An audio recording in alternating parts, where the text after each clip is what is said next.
엄마가 할머니 통장에서 돈 꺼내는 거 봤어. 6살짜리 아이가 한 말이었습니다.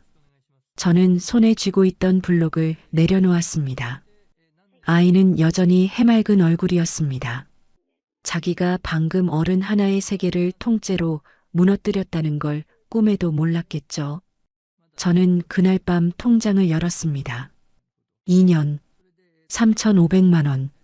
숫자들이 눈앞에서 흔들렸습니다. 제가 5년 동안 아끼며 모은 8천만 원. 그 돈이 제가 모르는 사이 조금씩 아주 조용히 빠져나가고 있었습니다. 며느리 강미진이 외출하는 날마다 항의했을 때 미진은 눈썹 하나 까딱하지 않았습니다. 어머니 혼자 그 돈으로 뭘 하실 거예요? 얹어 사는 주제에 돈 쓸 데도 없잖아요. 3,500만 원을 빼간 사람의 표정이 그랬습니다. 그런데 여러분, 그 순간 저는 울지 않았습니다. 소리도 지르지 않았습니다. 딱 한 가지만 생각했습니다. 2년 동안 조용히 가져갔으니 나도 조용히 돌려받으면 되지. 석 달 뒤 일가 친척이 모두 모인 그 자리에서 강미진은 웃으며 앉아 있었습니다. 그리고 저는 봉투 하나를 꺼냈습니다. 그 안에서 나온 건 며느리의 자신감이 아니라 2년치 입출금 내역서였습니다. 6살 아이의 말 한마디가 시작한 복수. 지금 바로 시작합니다. 오늘은 66살 할머니가 6살 손주의 말 한마디에 5년 동안 감춰진 비밀을 마주하게 된 사연을 가져왔습니다. 여러분, 내 사람이라 믿었던 사람에게 배신당한 적 있으신가요? 영상 끝까지 함께 해주세요. 5년 전 그날 저는 며느리 강미진의 얼굴을 제대로 바라보지 않았습니다. 식탁 맞은편에 앉은 미진이 두 손으로 공손하게 통장을 받아들었고 저는 그 손끝만 보다가 고개를 창밖으로 돌렸거든요. 어머니, 걱정 마세요. 제가 이자도 더 잘 챙겨드릴게요.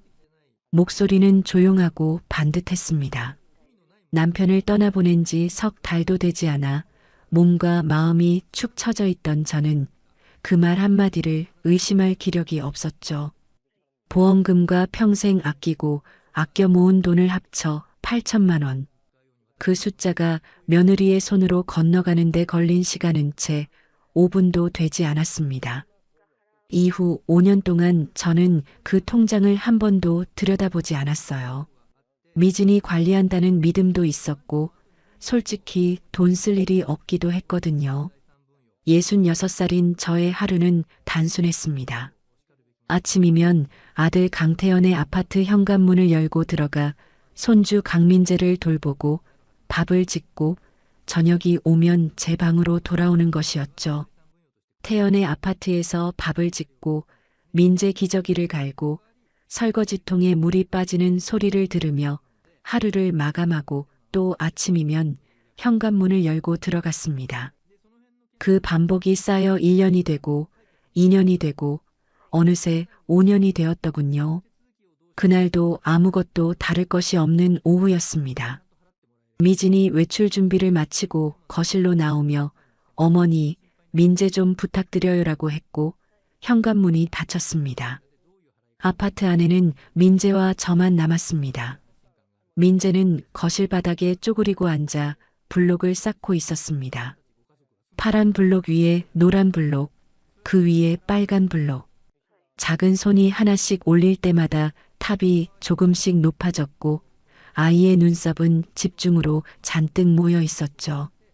저는 그 옆에 방석을 깔고 앉았습니다. 가을 햇살이 창문을 비스듬히 넘어와 바닥에 길게 누워 있었고 텔레비전은 꺼져 있었습니다. 블록이 바닥에 닿는 작은 소리와 민재의 고른 숨소리 외에는 아무것도 들리지 않는 오후였어요.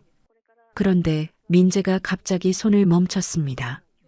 블록을 내려놓고 저를 한번 보더니 아무 말 없이 무릎으로 슬금슬금 기어 제 쪽으로 왔습니다. 가까이 오더니 손을 제 무릎에 살며시 얹고 작은 입술을 제 귀에 바짝 갖다 댔습니다. 할머니, 이건 비밀인데. 숨결이 귓바퀴를 간지럽혔습니다. 저는 몸을 살짝 숙이며 속삭였습니다. 말해봐. 엄마가 나 데리고 기계 앞에 갔거든. 지난주에. 근데 거기서 할머니 통장 꺼냈어. 돈도 뽑았어.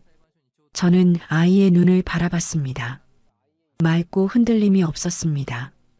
6살짜리가 이런 말을 지어낼 이유는 없었습니다. 얼마나 뽑던? 되게 많이. 2번이나. 민재는 그 말을 끝내고는 언제 그랬냐는 듯 다시 블록 쪽으로 몸을 돌렸습니다. 탑 위에 파란 블록을 하나 더 올리며 집중하는 그 얼굴. 그리고 아무렇지 않게 한마디를 더 얹었습니다. 엄마가 비밀 지키래. 거실이 다시 조용해졌습니다. 저는 그 자리에 한동안 앉아 있었습니다.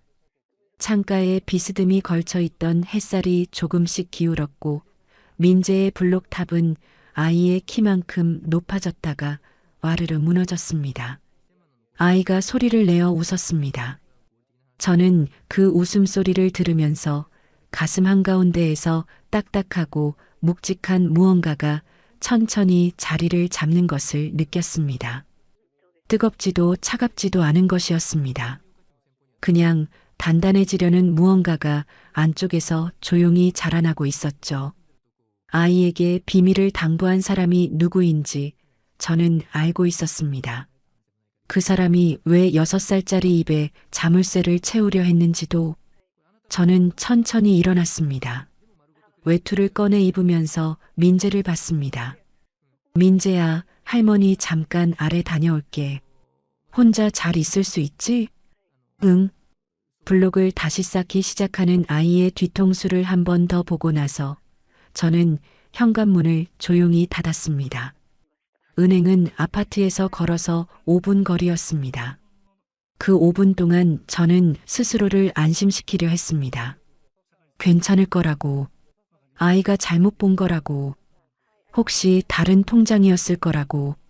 그렇게 생각하면서도 발걸음은 점점 빨라졌고 신발 바닥이 인도를 두드리는 소리가 귓속에서 점점 크게 들렸습니다. 창구 직원이 2년치 거래 내역서를 출력해 내미는데 5분이 걸렸습니다.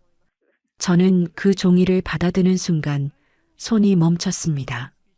한 달에 한두 번, 빠짐없이 날짜도 가지런하게 25만 원 현금 인출, 300만 원 이체 수취인 강민준, 50만 원 현금 인출, 500만 원 이체 수취인 강민준. 손가락으로 숫자를 하나씩 짚어 내려갔습니다. 더하고 또 더했습니다. 3,500만 원.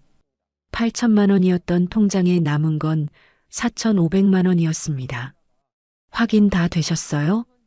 창구 너머 직원의 목소리가 아득하게 들렸습니다. 저는 대답하지 못한 채 종이를 두 손으로 꼭 쥐고 일어났습니다. 밖으로 나오니 가을바람이 뺨을 스쳤습니다. 하늘이 높고 파랬습니다. 이렇게 맑은 날에 이런 종이를 손에 쥐고 이렇게 서 있다는 것이 어딘가 어울리지 않는다는 생각이 잠깐 스쳤습니다. 강민준. 그 이름 석자가 머릿속에서 빠져나가질 않았습니다. 저는 내역서를 반으로 접어 외투 안주머니 깊숙이 밀어넣고 아파트 쪽으로 발걸음을 돌렸습니다. 다음 날 아침 저는 일찍 일어났습니다. 이불을 개고 세수를 하고 거울 속 제 얼굴을 한번 바라봤습니다. 간밤에 잠을 거의 못 잤는데도 눈이 퉁퉁 붓지는 않았어요. 눈물이 나지 않았거든요. 대신 눈 속 어딘가가 딱딱하게 굳어있는 느낌이었습니다. 돌멩이 하나를 삼킨 것처럼 묵직한 것이 가슴 어딘가에 박혀서 꼼짝도 하지 않았거든요. 저는 외투 안주머니에서 거래 내역서를 꺼내 식탁 위에 펼쳐놓았습니다. 접혔던 선을 따라 종이가 반듯하게 펴졌고 숫자들이 줄줄이 늘어서 있었습니다. 저는 그 옆에 조용히 앉아서 미진이 돌아오기를 기다렸죠. 민재를 어린이집에 데려다주고 돌아온 미진이 현관문을 열고 들어오다가 멈췄습니다. 식탁 위에 내역서를 본 겁니다. 딱 한 박자. 숨을 고르는 건지 당황한 건지 모를 그 짧은 정지가 있었고 미지는 이내 아무렇지 않다는 얼굴로 가방을 소파에 내려놓으며 다가왔습니다. 맞은편 의자를 빼고 앉으면서 내역서를 한번 흘겨보더니 입꼬리를 살짝 올리는 것이 보였습니다. 놀란 사람의 표정이 아니었습니다. 대비하고 있던 사람의 표정이었죠. 미진아. 저는 종이 위에 손을 얹으며 천천히 말을 꺼냈습니다. 이게 뭔지 나한테 설명해봐라. 미진은 내역서를 한번 훑더니 저를 봤습니다. 눈썹 하나 까딱하지 않았습니다. 어머니, 그 돈 혼자 어디 쓰실 거예요? 짧고 단호한 말이었습니다. 마치 지금 이 대화가 어떻게 끝날지 이미 알고 있다는 듯한 어조였죠. 얹혀 사는 주제에 돈 쓸 데도 없잖아요. 저는 그 말을 듣는 순간 손 위에 얹었던 내역서가 바스러질 것 같았습니다. 얹혀 산다. 매일 아침 이 집 현관문을 열고 들어와 밥을 짓고 손주 기저귀를 갈고 빨래를 개고 설거지통을 비워온 5년이었습니다. 그 5년이 미진의 입속에서 딱 3글자로 정리되었습니다. 얹혀 산다고. 내 노후 자금을 왜 내 마음대로 쓴 거야. 목소리가 올라간 것은 어쩔 수 없었습니다. 그러자 미진의 표정이 바뀌었습니다. 잠깐 사이에 눈꼬리가 내려가고 입술이 살짝 떨리기 시작했거든요. 눈물을 만들어내는 속도가 놀라울 만큼 빨랐습니다. 어머니, 저도 얼마나 힘들었는데요. 목소리가 갈라지는 척했습니다. 어머니 모시는 비용이 얼마인지 아세요? 밥값, 관리비, 전기세. 제가 다 감당하고 있잖아요. 거기서 충당한 게 그게 잘못이에요? 저는 말문이 막혔습니다. 3,500만 원을 빼간 쪽이 피해자가 되는 순간이었습니다. 가슴속 돌멩이가 뜨겁게 달아오르기 시작했는데 입 밖으로 말이 나오질 않았어요. 어금니가 씹히는 것만 느꼈습니다. 그날 저녁 퇴근한 태연에게 내역서를 내밀었습니다. 태연은 소파에 앉아 넥타이를 풀다가 종이를 받아들었습니다. 한 줄 한 줄 훑는 눈이 분명 읽고 있었습니다. 그런데 이상했습니다. 표정이 놀라지 않았습니다. 조금 굳어있기는 했지만 처음 보는 사람의 얼굴이 아니었거든요. 엄마, 미진이도 나름 힘든 거 알잖아. 서류를 서랍에 집어넣으며 태연이 말했습니다. 일단 나한테 맡겨. 내가 알아서 할게. 이건 맡기고 말 문제가 아니다. 제가 서랍을 열려 하자 태연이 서랍을 손으로 막았습니다. 엄마가 이러면 나는 어쩌라고. 나도 회사에서 하루 종일 치이고 왔는데. 그리고 자리를 피했습니다. 피하는 뒷모습을 보면서 저는 처음으로 이것이 태연에게도 새로운 일이 아니라는 것을 느꼈습니다. 남편으로서 아내를 두둔하는 것이 아니었습니다. 미리 알고 있던 사람이 도망가는 것이었죠. 그날 이후 미지는 달라졌습니다. 제가 통장 얘기를 꺼내려 하면 미지는 대화를 끊는 방법을 바꿨거든요. 어머니, 요즘 기억이 좀 이상하신 거 아니에요? 처음엔 그냥 흘렸습니다. 두 번째 들었을 땐 가슴이 서늘해졌습니다. 세 번째엔 잠자리에 누워 스스로에게 물었습니다. 내가 잘못 기억하는 건 아닐까? 내역서 숫자를 내가 잘못 더한 건 아닐까? 5년 전 통장을 건넨 것도 내가 먼저 부탁한 건 아니었을까? 그 밤들이 제일 무서웠습니다. 그런데 며칠 뒤 어린이집에서 돌아온 민재가 가방을 내려놓더니 아무렇지 않은 얼굴로 말했습니다. 할머니, 엄마가 그 얘기 할머니한테 하면 안 된다고 했어. 저는 아이의 얼굴을 봤습니다. 뭘 잘못하고 있는지 전혀 모르는 그냥 엄마 말을 전달하는 얼굴이었습니다. 6살짜리 아이에게까지 입을 막으려 했다는 것. 그 사실 하나가 제가 스스로를 의심하며 보냈던 밤들을 단번에 끝내버렸습니다. 치매가 있는 사람을 막아야 할 이유는 없습니다. 잊어버릴 테니까요. 입을 막아야 하는 사람은 기억이 정확한 사람입니다. 저는 그날 밤 거래 내역서, 사본을 복사해 외투 안주머니에 넣어두었습니다. 그리고 한 가지를 인정했습니다. 이건 혼자 들고 있어서는 안 된다고. 일주일 동안 저는 아무것도 달라지지 않은 얼굴로 살았습니다. 아침이면 현관문을 열고 들어가 밥을 지었고 민재를 어린이집에 보냈습니다. 빨래를 돌리고 청소기를 밀고 저녁이 오면 방으로 들어갔죠. 미지는 경계를 풀기 시작했습니다. 저를 볼 때마다 살짝 굳어있던 눈꼬리가 조금씩 내려가더군요. 저는 그것을 보면서 모른 척했습니다. 그날은 태연이 늦게 들어왔습니다. 현관문 열리는 소리, 신발 벗는 소리, 소파에 몸을 던지는 둔탁한 소리. 저는 방에 누운 채 그 소리들을 순서대로 들었습니다. 1시간쯤 지난 뒤 화장실을 가려고 방문을 열었을 때 거실 소파에 태연이 쓰러져 있었습니다. 반쯤 풀린 넥타이, 벌어진 입, 소파 팔걸이 위에 올려진 핸드폰, 충전 케이블이 꽂혀 있었습니다. 그 순간 핸드폰 화면이 밝아졌습니다. 저는 발소리를 죽이며 소파 쪽으로 다가갔습니다.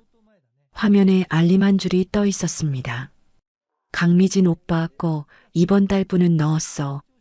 어머니는 아직 모르시는 것 같아. 저는 핸드폰을 조심스럽게 집어들었습니다. 잠금이 풀려 있었습니다. 알림을 누르자 미진과 태연의 문자함이 열렸습니다. 스크롤을 위로 올렸습니다. 더 위로 멈추지 않고 계속. 2년 3개월 전이었습니다. 미진 오빠 사업비 갚는데 어머니 통장 써도 될까? 요즘 오빠 너무 힘들어서. 태연 들키면 안 돼. 조금씩 해. 미진 알았어. 티 안 나게 할게. 손가락이 화면 위에서 멈췄습니다. 강민준. 이체 내역서에서 3달 넘게 눈에 걸리던 그 이름. 미진의 오빠였습니다. 그리고 태연은 처음부터 알고 있었습니다. 몰랐던 것이 아니었습니다. 조금씩 하라고 먼저 말한 사람이 태연이었습니다. 저는 자신의 핸드폰을 꺼냈습니다. 태연의 핸드폰 화면을 사진으로 찍었습니다. 처음 알림 문자, 2년 3개월 전 대화, 최근 몇 달치 내용까지 한 장씩 천천히 손을 최대한 고정하면서 태연은 꼼짝도 하지 않았습니다. 저는 핸드폰을 소파 팔걸이 위에 내려놓고 방으로 들어갔습니다. 방문을 닫고 이불 속에 앉았습니다. 무릎을 끌어안고 등을 벽에 기댔죠. 태연이 12살이던 겨울이 떠올랐습니다. 독감이 사흘째 떨어지지 않아서 끙끙 앓던 아이였습니다. 남편은 지방 출장 중이었고 저 혼자 옆에 앉아 밤을 새웠습니다. 뜨거운 이마에 물수건을 올리고 식으면 다시 적시고 새벽 2시에 가느다란 목소리로 엄마하고 부르던 그 아이. 그 아이가 보낸 문자가 눈앞에서 지워지질 않았습니다. 들키면 안 돼. 조금씩 해. 이불 위로 뭔가 떨어지는 소리가 났습니다. 손등을 짚어보니 젖어 있었습니다. 눈물이라는 게 소리도 없이 이렇게 흐를 수 있다는 것을 그날 밤 처음 알았습니다. 창밖에서 바람소리가 가끔씩 들렸고 새벽 내내 잠이 오지 않았습니다. 다음 날 아침 저는 평소보다 10분 일찍 주방에 나와 밥을 안 쳤습니다. 미진이 일어나 와서 냉장고를 열었고 태연이 세수를 했습니다. 저는 국을 저으면서 어젯밤에 아무것도 보지 못한 사람의 얼굴을 유지했습니다. 눈밑이 묵직했지만 미진은 눈치채지 못했습니다. 태연이 식탁에 앉아 국그릇을 당겨갔습니다. 저는 그 손을 봤습니다. 2년 3개월 전에 핸드폰 자판을 두드리던 손이라는 것을 생각하면서 밥을 한술 떠서 입에 넣었습니다. 씹히는 감각이 없었습니다. 그냥 삼켰습니다. 어머니, 오늘 민재 어린이집 제가 데려다 줄게요. 미진의 목소리가 부드러웠습니다. 그래. 저는 짧게 대답하고 국그릇을 들었습니다. 그것이 제가 할 수 있는 전부였거든요. 둘이 나가고 나서 혼자 설거지를 했습니다.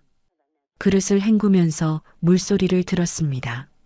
거품이 배수구로 빠져나가는 것을 바라봤죠. 손이 조금 떨렸습니다.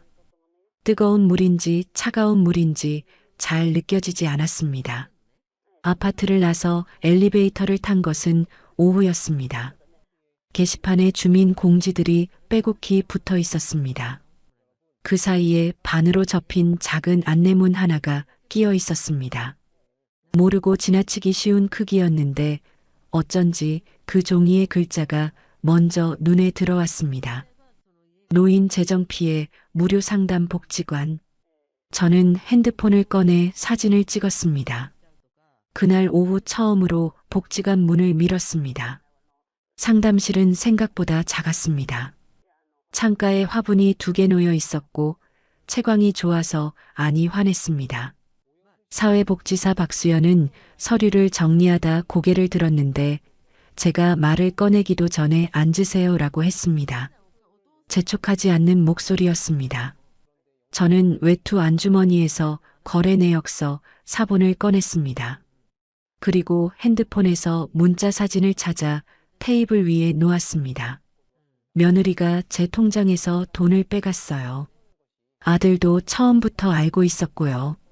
한마디도 흔들리지 않았습니다. 복지관에 오기 전까지 수도 없이 되뇌었던 말이라서 이상할 만큼 담담하게 나왔습니다. 수연은 내역서를 집어들었습니다. 한 줄씩 천천히 읽었습니다. 그 다음 문자 사진을 들여다봤습니다. 표정이 크게 바뀌지는 않았지만 미간이 아주 살짝 좁아졌습니다. 어르신. 수연이 서류를 테이블 위에 내려놓으며 저를 봤습니다. 이건 가족 내 재정 착취입니다. 저는 그 말을 듣는 순간 가슴속 어딘가에서 무언가가 탁 하고 부러지는 느낌이 들었습니다. 스스로를 의심하며 보냈던 밤들이 내가 잘못 기억하는 건 아닐까 되묻던 시간들이 일순간 다른 모양으로 바뀌었습니다. 억울함이라고 부르기엔 너무 뜨겁고 슬픔이라고 부르기엔 너무 단단한 무언가가 가슴 안쪽에서 크게 한번 박동했습니다. 어르신이 잘못한 게 없어요. 수연이 다시 말했습니다. 이 서류들 제가 도와드릴 수 있습니다. 저는 오랜만에 등을 곧게 폈습니다. 의심이 끝나는 자리에서 분노가 시작되고 있었습니다. 사흘 후 수연의 안내로 법률구조공단 담당 변호사를 만났습니다. 변호사 사무실은 복지관에서 버스로 2정거장 거리였습니다. 20분쯤 기다리다 안으로 들어갔더니 안경을 쓴 40대 초반의 남자가 자리에서 일어나 인사를 했습니다. 이름은 정혜준이었습니다. 목소리가 차분했고 제 말을 끊지 않고 끝까지 들었습니다. 저는 거래 내역서, 사본과 핸드폰 속 문자 사진을 내밀었습니다. 정 변호사는 서류를 한 장씩 검토하다가 문자 사진 앞에서 잠깐 멈췄습니다. 이체 내역서의 수취인 강민준이 며느리분의 친오빠인지 확인이 되면 이 자료들만으로도 충분합니다. 충분하다는 말이 귓속에서 한번 울렸습니다. 형사 고소를 진행하시면 수사 과정에서 계좌 추적이 가능하고요. 시간이 조금 걸리더라도 저희 쪽에서 가족관계 서류를 확보해 드리겠습니다. 저는 잠깐 생각했습니다. 변호사님, 고소는 나중에 하더라도 괜찮겠어요? 저는 가족이 모인 자리에서 먼저 직접 밝히고 싶어서요. 정 변호사가 안경테를 올리며 말했습니다. 오히려 그쪽이 상대방한테 더 강하게 작용할 수 있습니다. 준비되는 대로 연락드리겠습니다. 사무실을 나서는데 발걸음이 올 때보다 가벼웠습니다. 뭔가를 맡긴 사람의 가벼움이었습니다. 저 혼자 들고 다닐 때는 그렇게 무겁던 것이 받아줄 사람이 생기니까 조금 달라지더군요. 일주일 만에 수연에게서 연락이 왔습니다. 복지관 상담실 테이블 위에 A4 봉투 하나가 놓였습니다. 봉투 겉면에는 아무것도 적혀 있지 않았습니다. 수연이 봉투를 제 앞으로 밀었습니다. 강민준 씨가 며느리분 친오빠 맞습니다. 가족관계 증명서 확보했고요. 이체 날짜, 금액, 수취인 정보 전부 정리해서 넣어뒀어요. 저는 봉투를 열었습니다. 이체 내역서, 가족관계 증명서, 문자사진 출력본이 순서대로 들어 있었습니다. 손가락으로 서류 모서리를 짚었습니다. 종이의 감촉이 이상하게 선명하게 느껴졌습니다. 어르신, 이걸로 충분해요. 수연의 목소리가 조용했습니다. 저는 서류를 다시 봉투에 넣었습니다. 봉투 입구를 꼭 눌러 접으면서 5년이라는 시간의 무게가 이 얇은 종이 묶음 안에 들어있다는 것을 생각했습니다. 그날부터 저는 달라졌습니다. 아니, 정확히는 달라진 척을 했습니다. 다음 날 아침 미진이 일어나 주방으로 오는 소리가 들리자 저는 먼저 웃었습니다. 미진아, 어젯밤에 잠은 잘 잤어? 미진이 잠깐 멈췄습니다. 눈을 한번 깜빡이더니 조심스럽게 답했습니다. 네, 어머니는요? 나는 잘 잤지. 오늘 반찬 뭐 먹고 싶어? 내가 만들어줄게. 미진의 어깨에서 힘이 빠지는 것이 보였습니다. 경계하던 사람이 긴장을 내려놓는 순간이 이렇게 보이는구나 싶었습니다. 저는 그것을 놓치지 않으면서 냉장고를 열었습니다. 며칠이 지나자 미진은 저를 대하는 방식이 달라졌습니다. 아침에 눈이 마주치면 먼저 웃었고 어머니 드세요라며 과일을 깎아 들어왔습니다. 경계가 완전히 풀린 사람의 행동이었습니다. 그럴수록 저는 더 다정하게 굴었습니다. 민재도 더 열심히 봐주겠다고 했고 외출도 줄이겠다고 했습니다. 미진은 그 말을 듣더니 아이처럼 환하게 웃었습니다. 저는 그 웃음을 보면서 봉투를 생각했습니다. 장롱 안쪽 깊은 곳에 넣어둔 그 봉투를 어느 저녁이었습니다. 미진이 주방에서 나오더니 소파에 앉은 저 옆에 와서 다소곳이 앉았습니다. 어머니, 저 사실 어머니한테 많이 미안했어요. 목소리가 낮고 부드러웠습니다. 눈을 내리깔면서 손을 모았습니다. 그 자세가 어찌나 자연스럽던지 처음 보는 사람이었다면 진심이라고 믿었을 겁니다. 앞으로는 더 잘 모실게요, 어머니. 저는 미진의 손 위에 제 손을 얹었습니다. 그래, 우리 잘 지내보자. 웃으면서 말했습니다.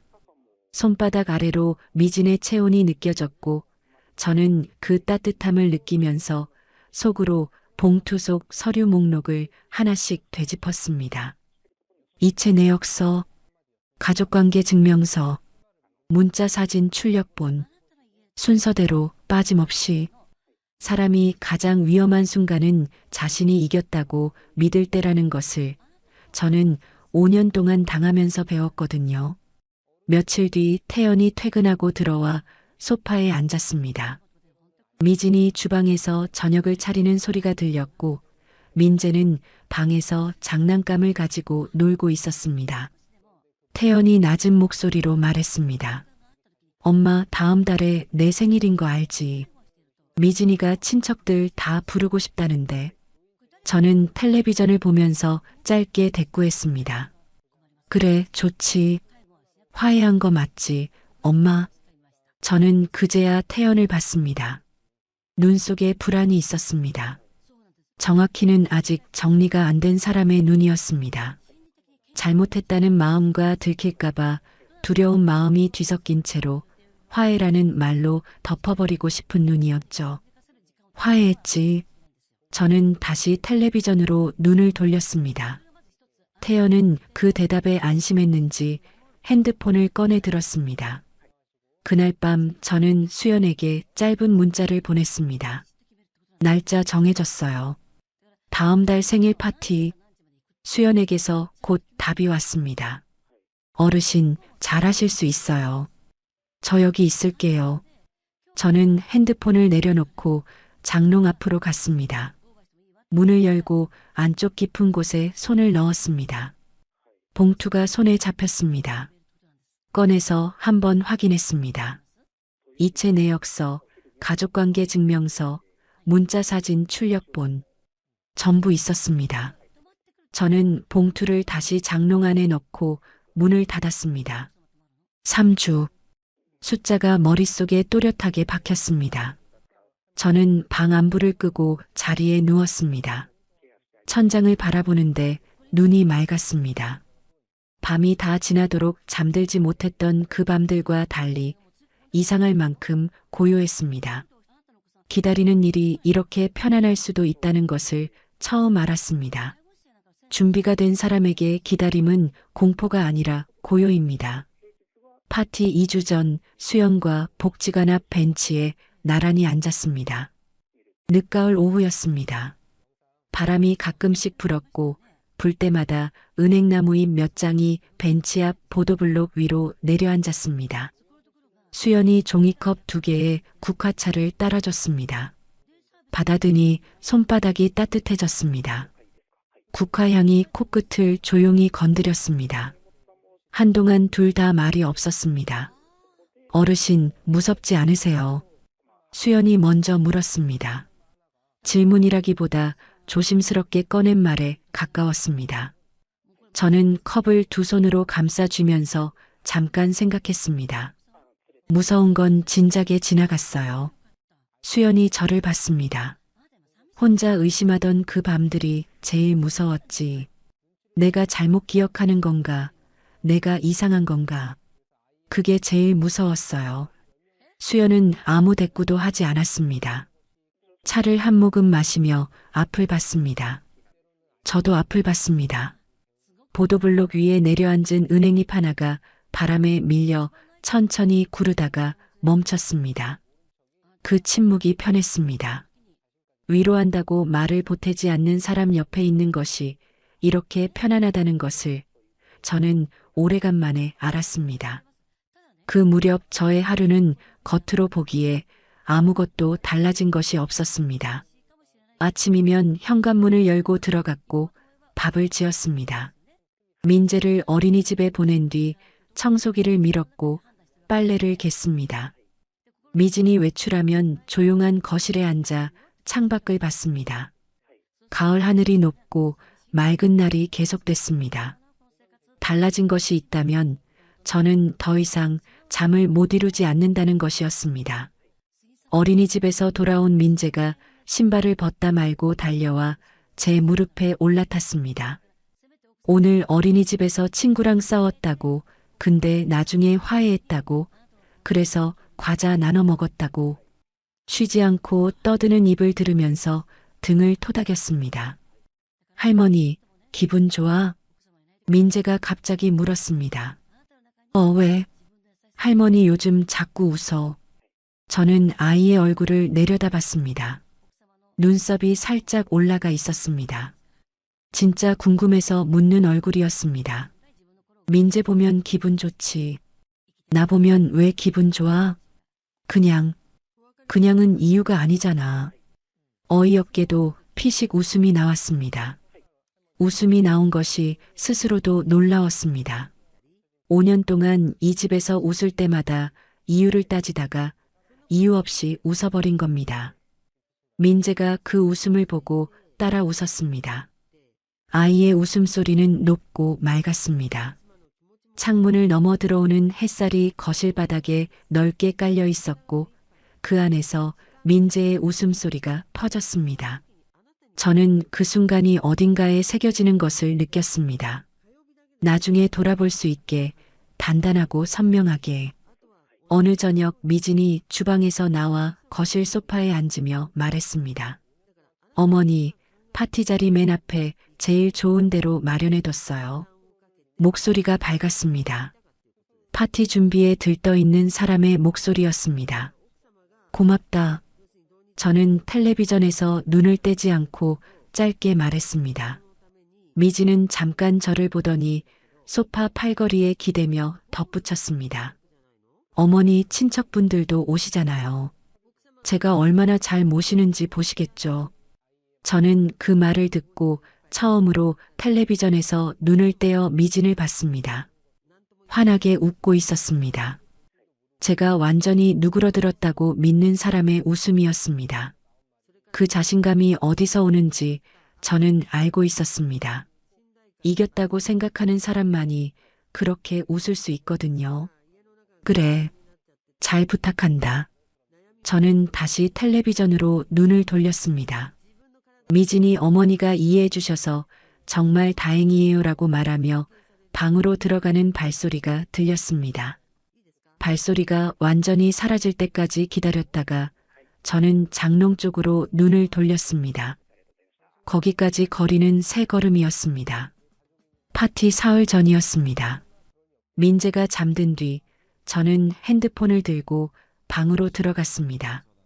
화면을 켜고 저장해둔 문자 사진들을 하나씩 열었습니다. 오빠 거 이번 달분은 넣었어. 어머니는 아직 모르시는 것 같아. 들키면 안 돼. 조금씩 해. 프린터로 출력했습니다. 두 손으로 종이를 잡고 흔들림 없이 나오는지 확인했습니다. 이체 내역서, 가족관계 증명서, 문자사진 출력본. 장롱에서 봉투를 꺼내 순서대로 다시 넣었습니다. 봉투 입구를 접었습니다. 2번 눌렀습니다. 그리고 외출용 핸드백을 꺼냈습니다. 평소에는 잘 쓰지 않는 명절에 가끔 드는 작은 가방이었습니다. 안쪽 주머니에 봉투를 밀어 넣었습니다. 딱 맞게 들어갔습니다. 지퍼를 닫고 핸드백을 현관 신발장 위에 올려뒀습니다. 끝이었습니다. 더 확인할 것이 없었고 더 준비할 것도 없었습니다. 저는 그 자리에 서서 현관 신발장 위에 핸드백을 한번 봤습니다. 아무 무늬도 없는 짙은 갈색 가방이었습니다. 평범했습니다. 안에 무엇이 들었는지 겉으로는 알 수 없는. 방으로 들어가 불을 껐습니다. 이불 속에 누웠습니다. 눈을 감으니 아까 민재가 웃던 장면이 먼저 떠올랐습니다. 그 다음에는 복지관 벤치에서 수연이 은행잎 구르는 것을 바라보던 옆모습이 떠올랐습니다. 그리고 아무것도 떠오르지 않았습니다. 사흘 뒤 미진은 그 자리에서 가장 높은 곳에 있을 겁니다. 효부 소리를 들으며 친척들의 칭찬을 받으며 그래야 했습니다. 가장 높은 곳에서 떨어져야 하니까. 파티 전날 미진은 아침부터 달랐습니다. 평소보다 1시간 일찍 일어나 주방을 차지했습니다. 냉장고를 열고 닫는 소리, 도마 위에 재료가 올라가는 소리, 냄비 뚜껑이 달그락거리는 소리가 쉬지 않고 이어졌습니다. 기름 냄새와 양파 냄새가 섞여 아파트 안을 꽉 채웠고 환풍기가 웅웅거리며 돌아갔습니다. 미진의 뺨은 발갛게 달아올라 있었고 입꼬리는 내내 위를 향해 있었습니다. 내일 자기가 얼마나 빛날지 이미 그리고 있는 사람의 얼굴이었습니다. 저는 거실 소파에 앉아 그 모습을 바라봤습니다. 어머니, 내일 태연이 고모님도 오시고 외삼촌도 오신대요. 오랜만에 다 모이는 거잖아요. 미진이 앞치마에 손을 닦으며 주방에서 고개를 내밀었습니다. 제가 음식 다 준비하고 있으니까 어머니는 그냥 편하게 앉아 계세요. 내일 어머니 자리 제일 좋은데 맨 앞에 마련해뒀으니까요. 저는 고개를 끄덕였습니다. 수고한다. 미진은 그 말에 환하게 웃더니 다시 주방으로 들어갔습니다. 냄비를 젓는 소리가 다시 시작됐습니다. 저는 소파 등받이에 등을 기대고 천장을 잠깐 봤습니다. 맨 앞자리. 내일 그 자리에 앉을 겁니다. 미진이 마련해준 그 자리에서 미진이 준비한 음식을 먹고 친척들이 건네는 칭찬을 들을 겁니다. 그리고 그 자리에서 봉투를 꺼낼 겁니다. 저녁이 되자 태연이 들어왔습니다. 현관에서 구두 벗는 소리가 났고 거실로 나온 태연은 주방을 한번 들여다보며 많이 했네라고 했습니다. 미진이 오늘 거의 다 했어라고 받아쳤고 둘이 잠깐 부드럽게 웃는 소리가 들렸습니다. 태연이 거실로 나와 소파에 앉았습니다. 민재는 이미 방에서 잠들어 있었고 미진이 주방에서 정리하는 소리만 가끔씩 들렸습니다. 태연이 핸드폰을 만지작거리다가 내려놓았습니다. 그리고 목을 가다듬었습니다. 엄마, 저는 태연을 봤습니다. 내일 파티 때 있잖아. 말을 시작하고 멈췄습니다. 핸드폰을 다시 집었다가 내려놓는 손이 보였습니다. 미진이 힘들게 하지 마. 친척들 앞이잖아. 저는 아무 말도 하지 않았습니다. 그 통장 얘기 꺼내지 말라고. 엄마. 태연은 마지막 말을 하면서 저를 보지 않았습니다. 시선이 바닥 어딘가를 향해 있었습니다. 말은 경고였지만 그 눈은 경고하는 사람의 눈이 아니었습니다. 들킬까봐 무서운 사람의 눈이었습니다. 내가 뭘 어떻게 하겠냐? 저는 짧게 말했습니다. 태연이 그 대답을 듣고 등받이에 몸을 기댔습니다. 핸드폰 화면을 켰습니다. 안심한 척했지만 손가락이 화면 위에서 아무것도 하지 않고 멈춰 있었습니다. 저는 자리에서 일어나 방으로 들어왔습니다. 방문을 닫고 침대 끝에 앉았습니다. 무릎 위에 손을 올려놓았습니다. 조용했습니다. 주방에서 물 잠그는 소리가 들렸고 미진과 태연이 낮은 목소리로 짧게 주고받는 소리가 벽 너머로 들렸습니다. 무슨 말인지는 들리지 않았습니다. 그 통장 얘기 꺼내지 말라고. 그 말이 귓속에서 떠나지 않았습니다. 경고였으니까가 아니라 그 말을 한 사람이 태연이었으니까요. 평생 그 아이를 위해 살았습니다. 혼자서 키웠고 혼자서 뒷바라지했고 그 아이가 잘 되는 것이 제 낙이었습니다. 그 아이가 지금 제 입을 막으려 하고 있었습니다. 가슴 어딘가가 서늘하게 가라앉는 느낌이었습니다. 서러운 것인지 단단해지는 것인지 저는 잘 몰랐습니다. 다만 그 서늘함이 오래가지 않았습니다. 금세 다른 것으로 바뀌었거든요. 내일 그 자리가 태연에게도 필요하다는 것을 저는 알고 있었습니다. 두 눈으로 보고 두 귀로 듣고 더 이상 모른 척할 수 없는 자리가 태연에게도 필요했습니다. 엄마를 힘들게 하지 않으려면 먼저 자신이 한 일을 마주해야 한다는 것을. 새벽 2시였습니다. 잠이 오지 않아 일어났습니다. 방문을 조심스럽게 열고 부엌으로 갔습니다. 정수기에서 물을 한 잔 받았습니다. 창가에 서서 마셨습니다. 창밖 주차장을 비추는 가로등 불빛이 노랗고 고요하게 깔려 있었습니다. 컵을 내려놓고 현관 쪽으로 걸어갔습니다. 신발장 위에 핸드백이 있었습니다. 저는 핸드백을 들어 안쪽 주머니 지퍼를 열었습니다. 손끝에 봉투가 닿았습니다. 꺼내지 않았습니다. 그냥 손가락으로 봉투 모서리를 한번 짚고 지퍼를 다시 닫았습니다. 있었습니다. 여전히 빠짐없이.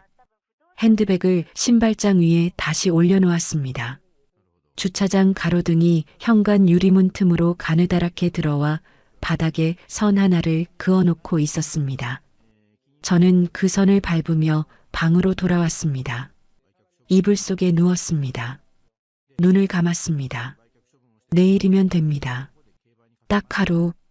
태연이 그 통장 얘기를 꺼내지 말라고 했습니다.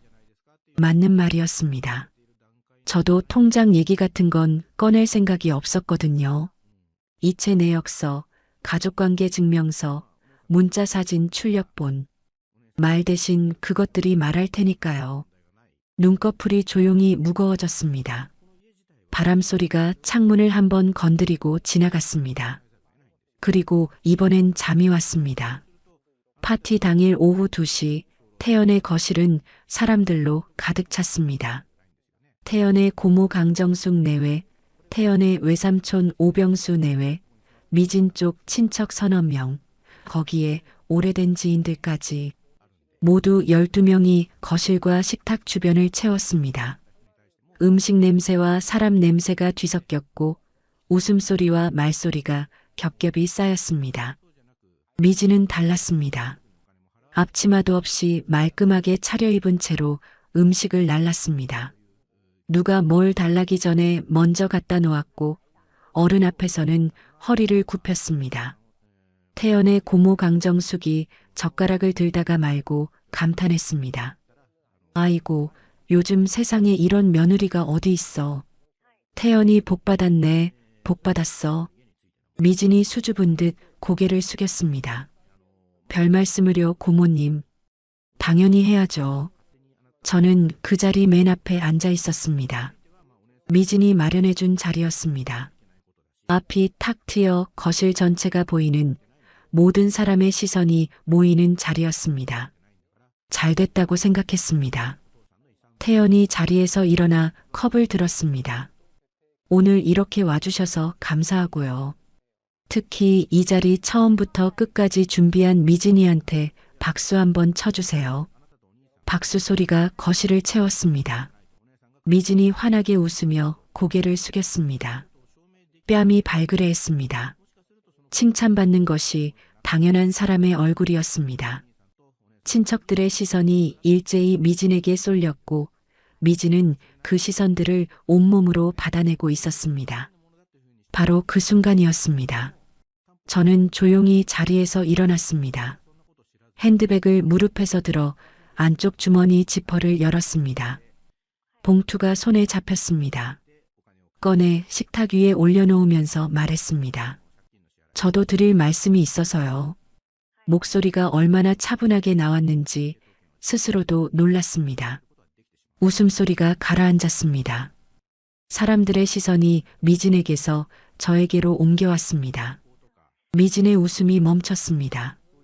입꼬리가 제자리를 찾지 못하고 어중간하게 굳어버렸습니다. 저는 봉투에서 2년치 이체 내역서를 꺼내 식탁 위에 펼쳤습니다. 제 통장입니다. 8천만 원이 있었어요. 손가락으로 첫 번째 줄을 짚었습니다. 2년 전 7월 14일 300만 원 이체. 수취인 강민준. 다음 줄을 짚었습니다. 2년 전 8월 23일 500만 원 이체. 수취인 강민준. 친척들이 몸을 앞으로 기울이기 시작했습니다.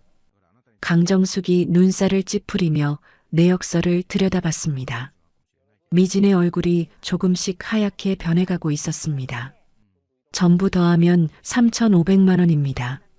저는 두 번째 서류를 꺼냈습니다. 강민준 씨 가족관계 증명서입니다. 강미진의 친오빠예요. 서류가 손에서 손으로 돌아가기 시작했습니다. 미진이 자리에서 벌떡 일어났습니다. 어머니, 그건 오해예요. 그 돈은 제가 관리하면서 생긴 거고 오빠한테 잠깐 빌려준 거예요.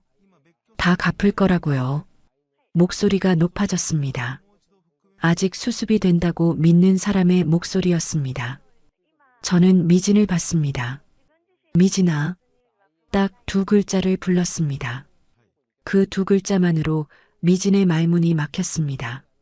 네가 나한테 그랬지. 얹혀 사는 주제에 돈 쓸 데도 없다고. 거실이 완전히 조용해졌습니다. 그래서 이거 확인해 봤어. 얹혀 사는 내 통장에서 2년 동안 빠져나간 돈이 3,500만 원이더라고. 저는 마지막 서류를 꺼냈습니다. 이건 태연이 핸드폰에서 나온 거야. 문자 사진 출력본이었습니다. 강정숙이 그것을 받아들었습니다. 읽는 눈이 좁아졌습니다. 옆에 앉은 오병수도 고개를 기울여 들여다봤습니다. 오빠 거 이번 달분은 넣었어. 어머니는 아직 모르시는 것 같아. 들키면 안 돼. 조금씩 해. 강정숙이 천천히 고개를 들었습니다. 태연아. 낮고 단단한 목소리였습니다. 이게 사실이야? 태연은 입술을 달싹였습니다. 한 번, 두 번. 그러나 아무것도 나오지 않았습니다. 시선이 바닥으로 내려갔습니다. 그 침묵이 모든 것을 말했습니다. 미진이 그제야 눈물을 쏟기 시작했습니다. 어머니, 저 진짜 죄송해요. 오빠가 너무 힘들어서 제가 잠깐 융통한 거예요. 꼭 갚겠다고요. 어머니, 제발이요. 목소리가 갈라졌습니다. 손을 모아 저를 향해 내밀었습니다. 저는 그 손을 한번 바라봤습니다. 5년 동안 제 통장을 들고 ATM 앞에 서던 손이었습니다. 민재에게 비밀 지켜라고 입을 막던 손이었습니다. 얹혀 사는 주제라며 식탁을 짚던 손이었습니다. 갚겠다는 말은 변호사한테 해라. 저는 돌아섰습니다. 태연이 소파에서 벌떡 일어났습니다. 엄마, 잠깐만. 우리 가족끼리 해결하면 안 돼? 친척들 앞에서 이러면 어떡해? 저는 멈추지 않고 핸드백을 들었습니다. 가족끼리 해결하자고 했더니 통장 얘기 꺼내지 말라고 했잖아. 한 걸음. 이건 가족 문제가 아니야, 태연아. 두 걸음. 내 돈 문제야. 현관에서 신발을 꺼내 신었습니다. 미진의 어머니라는 소리가 등 뒤에서 들렸습니다. 태연이 제 이름을 불렀습니다. 강정숙의 낮은 목소리가 거실 어딘가에서 태연을 꾸짖는 소리가 들렸습니다. 저는 현관문을 열었습니다. 오늘부터 통장 관리는 내가 한다. 그리고 이 집에서도 나가겠다. 문이 닫혔습니다. 복도가 조용했습니다. 엘리베이터 버튼을 눌렀습니다. 문이 열렸습니다. 안으로 들어서자 문이 닫혔습니다. 거울 속에 저의 얼굴이 보였습니다. 놀랍게도 울고 있지 않았습니다. 엘리베이터가 내려가는 동안 저는 그 얼굴을 바라봤습니다. 5년치 무게를 내려놓은 사람의 얼굴이 어떤 것인지 처음 알았습니다. 무겁지도 가볍지도 않았습니다. 그냥 제 얼굴이었습니다. 파티 다음 날부터 태연에게서 연락이 왔습니다. 첫날은 문자였습니다. 엄마, 어디 있어? 전화해. 읽고 핸드폰을 내려놓았습니다. 다음 날은 전화였습니다. 3번 울리다 끊겼고 다시 울리다 끊겼습니다. 저는 그 진동을 손바닥으로 느끼면서 창밖을 봤습니다. 사흘째 되던 날 아침 수연에게서 연락이 왔습니다. 어르신 강정숙 어머님이 저희 복지관으로 직접 연락 주셨어요. 어르신 도와주고 싶다고 하시던데요. 저는 잠깐 말이 없었습니다. 고모님이요? 네. 법적 조치 도와주겠다고 하셨어요. 변호사 비용도 본인이 부담하겠다고 하시더라고요. 파티 자리에서 문자 출력본을 들여다보던 강정숙의 눈이 떠올랐습니다. 좁아졌던 눈, 낮아졌던 목소리. 그 사람이 가만히 있을 사람이 아니라는 것을 저도 알고 있었습니다. 감사하다고 전해주세요. 강정숙의 도움으로 정 변호사가 사건을 본격적으로 맡았습니다. 미진과 태연은 형사 고소 취하 조건으로 3,500만 원 전액을 6개월 안에 분할 변제하는 합의서에 서명했습니다. 합의서를 작성하는 날 변호사 사무실 테이블 양쪽에 저와 태연이 마주 앉았습니다. 미진은 옆에 앉아 시선을 테이블 아래로 떨어뜨리고 있었습니다. 태연이 도장을 찍고 나서 손을 무릎 위에 얹은 채로 말했습니다. 엄마, 미안해. 낮고 작은 목소리였습니다. 변명도 없었고 핑계도 없었습니다. 저는 태연의 손을 한번 내려다봤습니다. 12살 겨울에 이마를 짚어주던 그 손의 온기가 지금 이 차가운 테이블 앞에 있다는 것이 이상하게 느껴졌습니다. 서럽다거나 원망스럽다거나 그런 것들이 아니었습니다. 다만 어딘가 먼 곳에 있는 것처럼 아득했습니다. 알았다. 그것이 제가 할 수 있는 전부였습니다. 변호사 사무실 문을 나서는데 가을 햇살이 계단 위로 길게 누워 있었습니다. 저는 그 햇살 위를 걸어 내려갔습니다. 발바닥에 계단의 감촉이 느껴졌습니다. 한 칸 한 칸. 홀가분하다는 것이 무엇인지를 몸으로 알았습니다. 태연의 아파트에서 나온 저는 복지관 인근의 작은 원룸으로 거처를 옮겼습니다. 이사 첫날 짐이라고 해봐야 옷 몇 벌과 이불 하나, 그리고 장롱 안쪽 깊은 곳에 넣어뒀던 봉투가 전부였습니다. 봉투는 이미 소임을 다했으니 이제 버려도 됐습니다. 그런데 어쩐지 버릴 수가 없어서 새 서랍 맨 안쪽에 다시 넣어뒀습니다. 제가 스스로 되찾았다는 증거니까요. 짐을 다 풀고 나서 창가에 서봤습니다. 작은 창이었지만 하늘이 보였습니다. 아파트에서 보던 것과 같은 하늘인데 이상하게 달랐습니다. 더 넓어 보였습니다. 시야를 막는 것이 없어서인지 아니면 보는 사람이 달라진 것인지 그날 저녁 수연이 화분 하나를 들고 찾아왔습니다. 작고 둥근 화분이었습니다. 연두색 잎이 4장 달린 작은 식물이었는데 수연은 창가에 올려놓으면 잘 자란다고 했습니다. 어르신, 이거 물만 잘 주면 쑥쑥 커요. 이름이 뭐야, 이거? 스킨답서스요. 잘 안 죽어요. 어지간하면. 저는 화분을 창가 선반 위에 올려놓았습니다. 연두색 잎이 창문 빛을 받아 조금 더 밝아 보였습니다. 고마워요, 수연 씨. 수연이 자리에서 일어나며 웃었습니다. 어르신이 고마우시죠? 저는 한 일이 없는 걸요. 저는 그 말에 대꾸하지 않았습니다. 한 일이 없는 사람이 어떻게 생겼는지 저는 알고 있었거든요. 수연은 한 일이 없는 사람의 얼굴이 아니었습니다. 3,500만 원이 통장으로 돌아온 것은 합의서를 쓴 지 6개월이 지난 뒤였습니다.